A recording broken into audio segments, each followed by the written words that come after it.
పరకామణి కేసులో AP high court కీలక వ్యాఖ్యలు చేసింది. కేసుతో ప్రమేయం ఉన్న పోలీసు అధికారులపై క్రిమినల్ కేసులు నమోదు చేయాలని ఏపీ హైకోర్టు ఆదేశించింది. కేసు దర్యాప్తులో ముందుకు సాగాలని సిఐడి ఏసీబీకి తెలిపింది.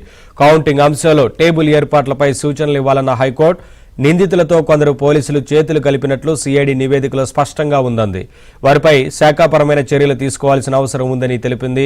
చోరీ కేసు మినహా సిఐడి ఏసీబీ దర్యాప్తులో తేలిన ఇతర అంశాలపై దర్యాప్తు కొనసాగించుకోవచ్చంది. ఇదే అంశానికి సంబంధించి మరింత సమాచారం మా AP bureau chief Ramarao live ద్వారా అందిస్తారు.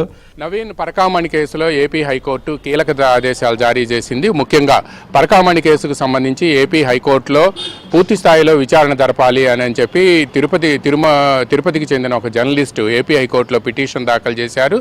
దీనిపై దాదాపుగా 7 వారాల నుంచి ఏపీ హైకోర్టులో విచారణ జరుగుతుంది. గత వారం నిన్న జరిగిన విచారణ సందర్భంగా ముఖ్యంగా ఈ కేసుకు సంబంధించి సుప్రీంకోర్టులో అంటే ఏసీబీ డీజీ కానీ అదేవిధంగా సిఐడి డీజీ కానీ ఈ కేసుకు సంబంధించి ఎటువంటి అంశాలు పై మనం ఆదేశాలు ఇవ్వచ్చో అదేవిధంగా క్రిమినల్ కేసు నమోదు చేసే అంశానికి సంబంధించి సుప్రీంకోర్టు తీర్పులు ఏమున్నాయో వీటన్నిటిని కూడా అధ్యయనం చేసి రావాలని చెప్పి నిన్న ఏపీ హైకోర్టు ఆదేశించింది. ఈ రోజుకి కేసు విచారణ వాయిదా వేసింది.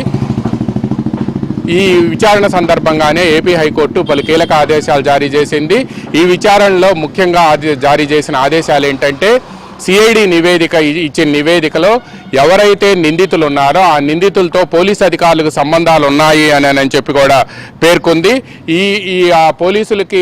పోలీసులకి అధికారులు ఎవరైతే ఇందులో ఉన్నారో నిందితులుగా ఉన్నారో వాళ్ళందరికీ కూడా ఈ కేసుతో సంబంధాలు ఉన్నాయి అని చెప్పి తేల్చి చెప్పింది.